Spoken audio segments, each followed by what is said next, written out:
नमस्कार साथियों, स्वागत है आपका स्टडी फॉर सिविल सर्विस में। और कल हमने इंडियन पॉलिटी को कैसे समझें इस चीज़ पर छोटा सा वीडियो बनाया था।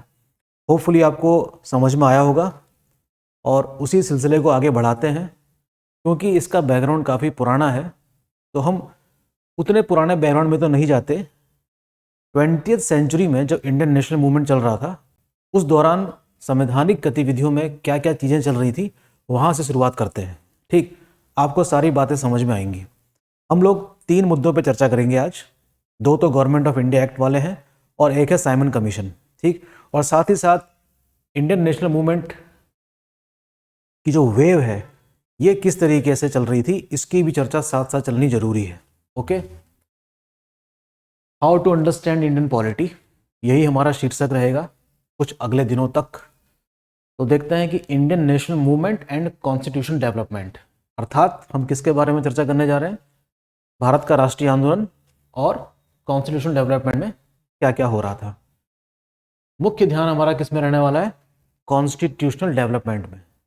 ठीक, अब क्योंकि इसकी जो उपज है, संवैधानिक विकास की जो उपज है वो ऐतिहासिक है, तो इंडियन नेशनल मूवमेंट को भी हमें साथ में समझना होगा, साथ साथ समझना होगा। ठीक, तो याद होगा आपको, ज़रूर याद होगा कि जब आज़ादी की लड़ाई चल रही थी तो उन दिनों, है ना, 1906 में मुस्लिम लीग की स्थापना हुई थी। अर्थात इसका मतलब ये है कि मुस्लिम भी क्या चाहते हैं, पॉलिटिकल राइट्स चाहते हैं। ठीक, तो आपको पता ही होगा कि अंग्रेज़ों ने कैसे फूट डालो और राज करो की नीति स्टार्ट करी, डिवाइड एंड रूल वाली, और उसको आगे बढ़ाया। तो इसका परिणाम हमको देखने को मिलता है 1909 में, और एक एक्ट पास किया गया, इसका नाम है इंडियन काउंसिल एक्ट ऑफ 1909। सभी लोग परिचित होंगे आप इस चीज़ से। ठीक है, इसको मॉर्ले मिंटो रिफॉर्म अर्थात सुधार भी कहा जाता है। रिफॉर्म से मतलब सुधार से है। ठीक है, तो मॉर्ले कौन थे, सेक्रेटरी ऑफ द स्टेट थे, अर्थात भारत सचिव थे। और लॉर्ड मिंटो पता ही है आपको कौन थे, वाइसरॉय थे। तो इनके नाम से इस रिफॉर्म को जाना जाता है। तो सबसे पहले तो हम जान लेते हैं कि जो आज़ादी की लड़ाई है वो अंग्रेज़ों के खिलाफ चल रही है और उसमें भारत के सभी तबके शामिल हैं, जिसमें मुस्लिम भी हैं। मुस्लिम अपने आप को बिल्कुल ठगा हुआ महसूस कर रहे हैं कि हमारे पॉलिटिकल राइट्स का क्या होगा। इंडियन नेशनल कांग्रेस तो एक सिर्फ हिंदुओं का ही एक संगठन बन के ना रह जाए। तो अंग्रेज़ों ने चाल चली और मुसलमानों को क्या दे दिया, सेपरेट इलेक्टोरेट दे दिया, अर्थात क्या दे दिया, पृथक निर्वाचन मंडल आवंटित कर दिए। लेकिन 1909 के मॉर्लो मिंटो एक्ट में सिर्फ यही चीज़ नहीं हुई थी, और भी कई सारी चीज़ें हुई हैं। अधिकतर बच्चे सिर्फ इसी बात को रिमेंबर करते हैं, यही बात उनको याद रहती है 1909 की, कि पृथक निर्वाचन मंडल आवंटित कर दिए गए थे।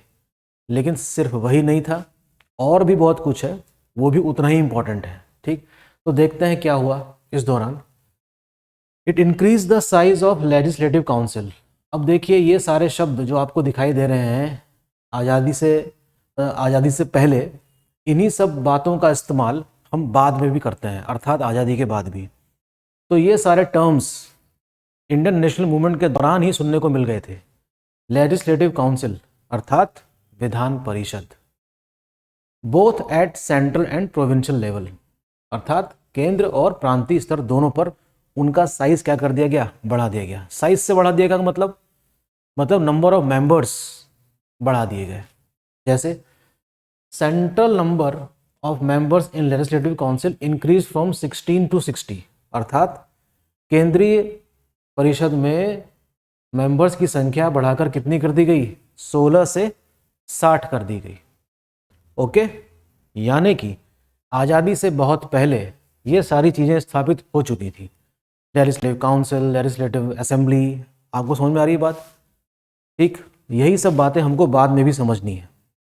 तो आप इंडियन नेशनल मूवमेंट में ये सारा डेवलपमेंट भी होते हुए देखेंगे, और इसी सिस्टम का एक्सपीरियंस था हमारे पास। इन्हीं वजहों से हमने इस सिस्टम को अडॉप्ट किया।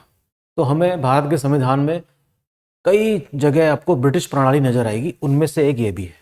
ठीक, now members can ask supplementary question. पूरक प्रश्न पूछ सकते हैं। ये सारी बातें आपको बाद में पता चलेंगी कि ये पूरक प्रश्न क्या होते हैं। तो ये सब चीज़ें अगर एग्जाम में क्वेश्चन आए कि ये जो प्रोविजन है कब जोड़ा गया, तो आप क्या कहेंगे 1909 के काउंसिल एक्ट में। अच्छा, फॉर द फर्स्ट टाइम, पहली बार, association of Indian with executive council of viceroy and governor was formed. पहली बार हम देखते हैं कि क्या देखने को मिल रहा है, एक ऐसा एसोसिएशन जो इंडियंस का होगा, executive council of viceroy and governor स्थापित किया जाएगा, और स्थापित किया गया।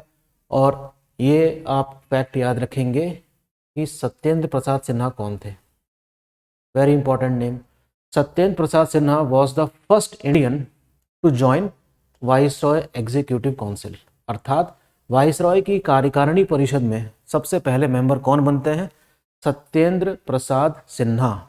वेरी इंपॉर्टेंट फैक्ट जीके के लिए। और इसी प्रकार जो मैंने आपसे कहा कि मुसलमानों को पृथक निर्वाचन मंडल आवंटित कर दिए, इसका मतलब क्या है, मतलब इसका ये है कि जहाँ पर मुस्लिम उम्मीदवार चुनाव के लिए खड़ा होगा इलेक्शन कंटेस्ट करने के लिए, उसको सिर्फ मुस्लिम वोटर्स ही वोट डालेंगे। इसे कहते हैं सेपरेट इलेक्टोरेट। ओके, हम देखेंगे कि कैसे सेपरेट इलेक्टोरेट को 1919 के अधिनियम में बाकी लोगों को भी आवंटित कर दिया गया। ओके, आइए देखते हैं कैसे। ये जो बातें हम अभी डिस्कस कर रहे हैं, दरअसल जब हम संविधान पढ़ेंगे 1950 के बाद वाला, तब सारी बातें आपको समझ में आ जाएंगी। ठीक है, तो ये बैकग्राउंड के रूप में भी देखिए और ये बाद में समझ में भी आएगा आपको सारी बातें। अब हम पढ़ते हैं गवर्नमेंट ऑफ इंडिया एक्ट 1919, लेकिन 1909 से लेकर 1919 से के बीच का 10 साल का समय है। और इस 10 साल में आप देख सकते हैं कि जो हमारा नेशनल मूवमेंट है ये किस दिशा में आगे जा रहा है, कितनी तेज़ी से आगे बढ़ रहा है। फर्स्ट वर्ल्ड वॉर भी शुरू हो गया 1914 में। गांधी जी भी अफ्रीका से वापस आ गए हैं। वो जब आते हैं तो उन्होंने इंडियन नेशनल मूवमेंट में पार्टिसिपेट किया, एक नई गति प्रदान करी है, नए सिस्टम डेवलप किए हैं। सिस्टम से मेरा मतलब ये है नई टेक्निक का इस्तेमाल किया है जो अब तक भारतीयों को के सामने किसी ने नहीं रखा था। तो गांधी द्वारा किए गए जो प्रयोग थे इंडियन नेशनल मूवमेंट में और उससे पहले जो चल रहा था वो काफ़ी अलग थे।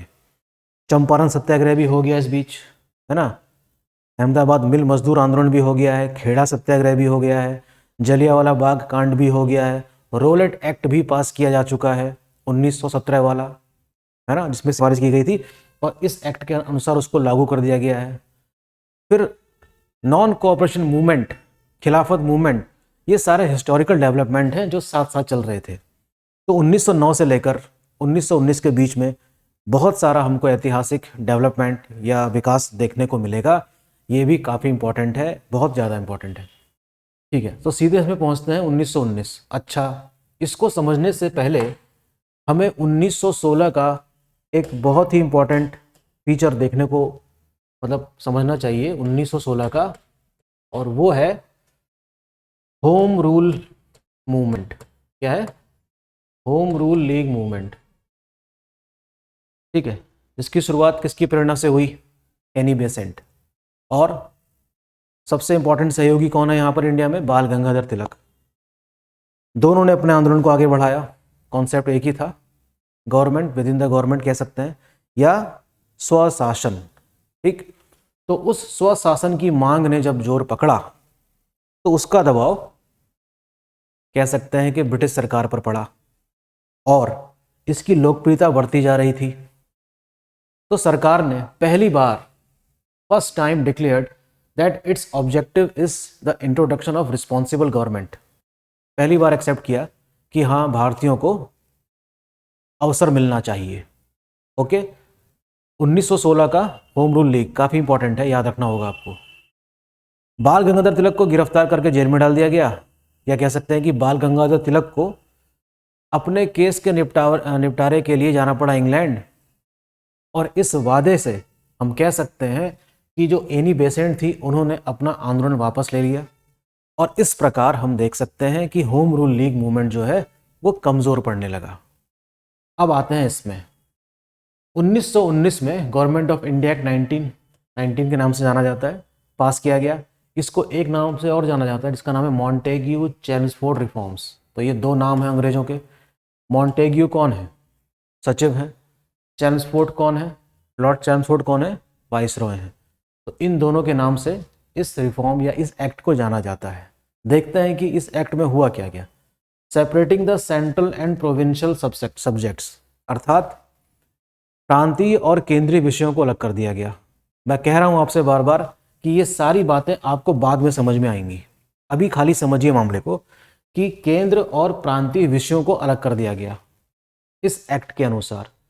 केंद्रीय विषय, प्रांतीय विषय, इसको ठीक ऐसे समझिए कि जैसे आज हमारे पास 3 सूचियां हैं, यूनियन लिस्ट, स्टेट लिस्ट और कॉन्करेंट लिस्ट, कुछ इस प्रकार का ही है ये। Okay, divided provincial subject into 2 parts, साथ ही साथ जो प्रांतीय विषय हैं उसको भी 2 पार्ट में या 2 भागों में बांट दिया है।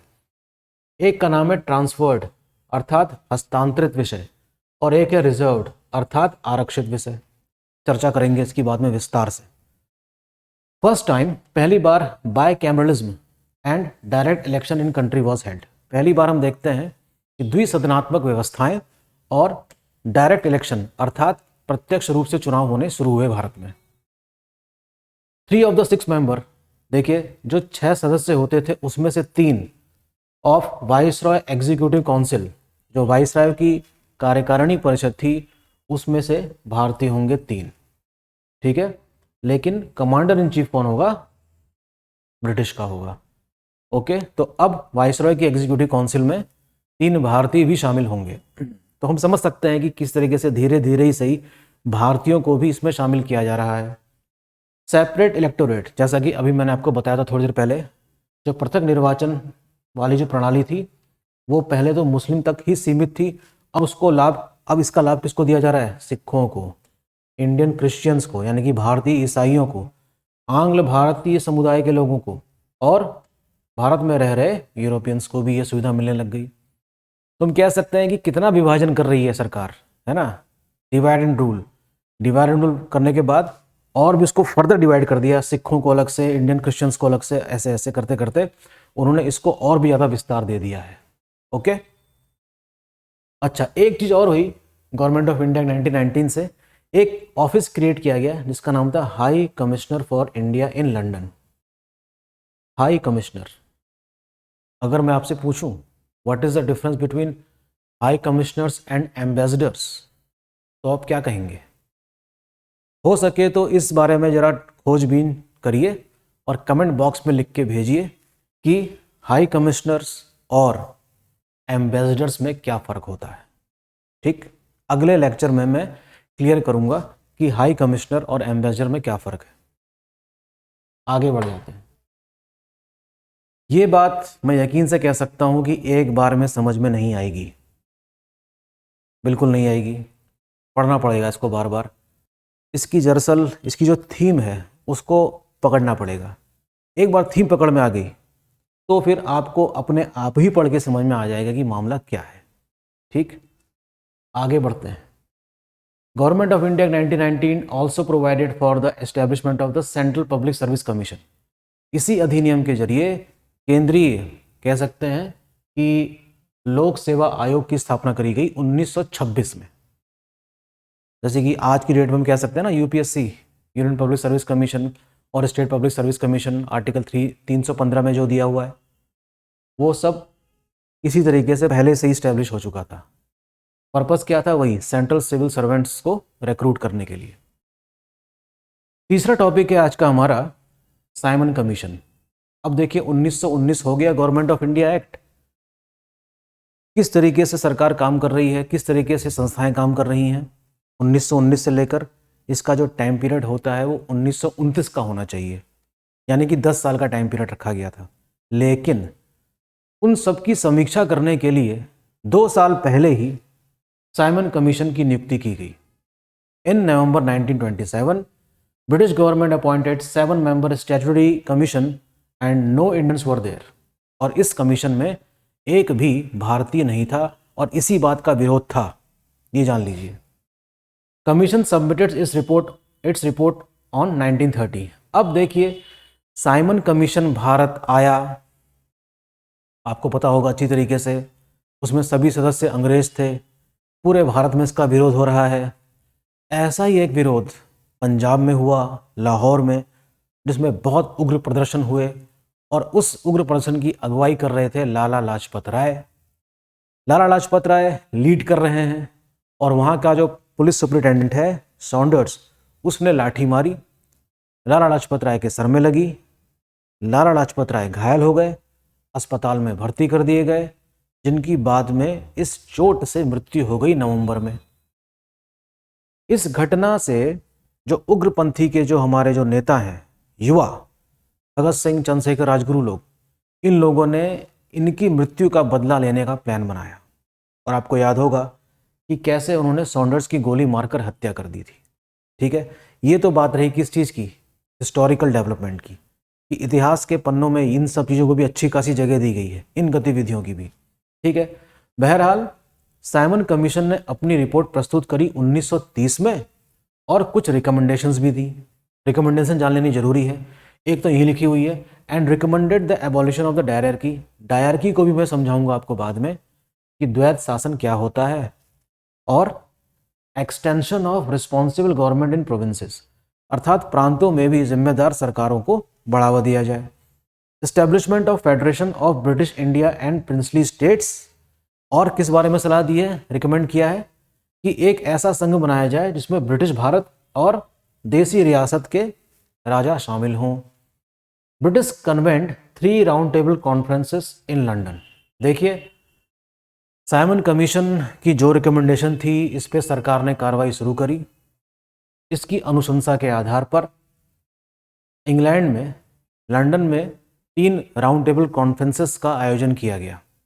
जैसा कि मैंने आपको बताया था कि भारत के भाग्य का फैसला भारत में नहीं, इंग्लैंड में होगा। तो round table conferences, 3 round table conferences का उल्लेख है, और इन सभी राउंड टेबल कॉन्फ्रेंसेस में ये सभी देसी रियासत के राजा पार्टिसिपेट करने जाते थे। एक तरीके से कह लीजिए कि अपनी मांग मनवाने जाते थे कि जिस स्थिति में हम हैं वो स्थिति बनी रहे। इसी तरीके से 1927, 1928, 29 आते आते इंडियन नेशनल कांग्रेस के अलावा और भी कई सारे पॉलिटिकल पार्टीज इस्टेब्लिश हो चुके हैं। ये सब के सब कहाँ पहुँचते थे, लंदन, और अपनी डिमांड को वहाँ पर सामने रखते थे। दूसरी गोलमेज सम्मेलन से पहले गांधी जी ने यहाँ पर सविनय अवज्ञा आंदोलन शुरू कर रखा था, ये आपको पता ही होगा। सविनय अवज्ञा आंदोलन को बीच में रोका गया गांधी इरविन पैक्ट के तहत, आपको याद होगा, और गांधी ने सिविल डिसओबीडियंस मूवमेंट को सस्पेंड कर दिया। और तीसरे गोलमेज सम्मेलन में हिस्सा लेने कहाँ चले गए, इंग्लैंड। इंग्लैंड में पहुँचते हम देखते हैं कि वो वहाँ से संतुष्ट नहीं थे उस कार्रवाई से, कि कोई भी व्यक्ति जो बैठा हुआ है भारत का वहाँ पर, वो भारत के लिए एक सुर में बात नहीं कर रहा है, हर किसी को अपनी अपनी डिमांड्स की पड़ी है। भारत माता तो वहाँ है ही नहीं गांधी जी के अनुसार। Gandhi ji round table conference के दौरान कई कह सकते हैं कि मशहूर हस्तियों से भी मिलते हैं। चार्ली चैपलिन से मिलते हैं, लंकाशायर में काम करने वाले मजदूरों से मिलते हैं। गांधी पॉपुलर थे काफ़ी। ठीक है, गांधी जी वापस आ गए, आपको पता ही है, और फिर से क्या शुरू किया, सविनय अवज्ञा आंदोलन। गांधी इरविन पैक्ट जो प्रकरण है इतिहास में, वो भी काफ़ी विवादित है कि अगर गांधी इरविन पैक्ट में गांधी जी ने साइन नहीं किया होता तो हो सकता है कि भगत सिंह, राजगुरु और सुखदेव को फांसी से बचाया जा सकता था। विवादित मामला है काफ़ी। जो भी है, हम जो कॉन्स्टिट्यूशनल डेवलपमेंट पढ़ रहे हैं उसमें साइमन कमीशन को भी समझना काफ़ी ज़रूरी था।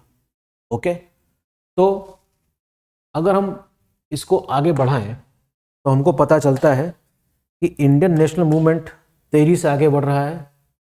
साइमन कमीशन को होते हुए हमने देख लिया, सविनय अवज्ञा आंदोलन 1930 में शुरू हुआ, मार्च 12 से, उसको समाप्त किया गया। ठीक है, फिर हम देखेंगे राउंड टेबल कॉन्फ्रेंसेस भी चल रही हैं। जो तीसरा गोलमेज सम्मेलन हुआ उसका नतीजा ये हुआ कि गवर्नमेंट ऑफ इंडिया एक्ट 1935 पास किया गया। तीसरे राउंड टेबल कॉन्फ्रेंस की सबसे बड़ी उपलब्धि यही थी कि भारत सरकार अधिनियम 1935 पारित किया गया है, और उसी को मान सकते हैं सबसे बड़ा आधार। किस चीज़ का सबसे ज़्यादा इंस्पिरेशन हमको कहाँ से मिलती है, भारत सरकार अधिनियम 1935 से।